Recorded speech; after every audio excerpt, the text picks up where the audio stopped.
إن الحمد لله تعالى والصلاة والسلام على رسول الله أما بعد أعوذ بالله من الشيطان الرجيم بسم الله الرحمن الرحيم সম্মানিত দর্শক ও শ্রোতা যে যেখান থেকে আমার সাথে সংযুক্ত হয়েছেন সবাইকে অসংখ্য ধন্যবাদ এবং মোবারকবাদ জানাচ্ছি।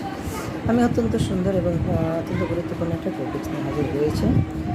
সেটা হলো ওজুর ফরজ সম্পর্কে। ওজুর ফরজটা কীভাবে আদায় করতে হবে সেটাও আপনাকে সঠিকভাবে জানতে হবে। আমরা জানি ওজুর ফরজ 4টা। ওজুর ফরজ কয়টা সবাই জানেন তো আপনারা, যদি না জেনে থাকেন তাহলে অবশ্যই জেনে নেবেন। ওজুর ফরজ 4টা। তো 1 নম্বরে হলো সমস্ত মুখমণ্ডল ধৌত করা। তো সমস্ত মুখমণ্ডল ধৌত করবেন, কতটুকু পরিমাণ ধৌত করবেন। এখন দেখেন যে আমি কীভাবে বলছি, সমস্ত মুখমণ্ডল ধৌত করবেন।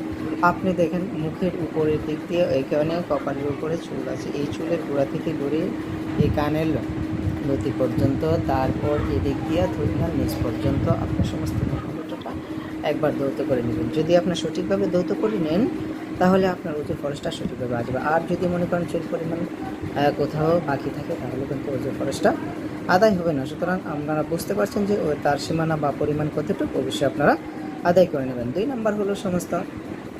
নম্বর হলো উভয় হাতে কনুই সহ ধৌত করা। অর্থাৎ যখন আপনি হাতটা ধৌত করবেন, এই হাতের এই কনুর উপর থেকে শুরু করবেন।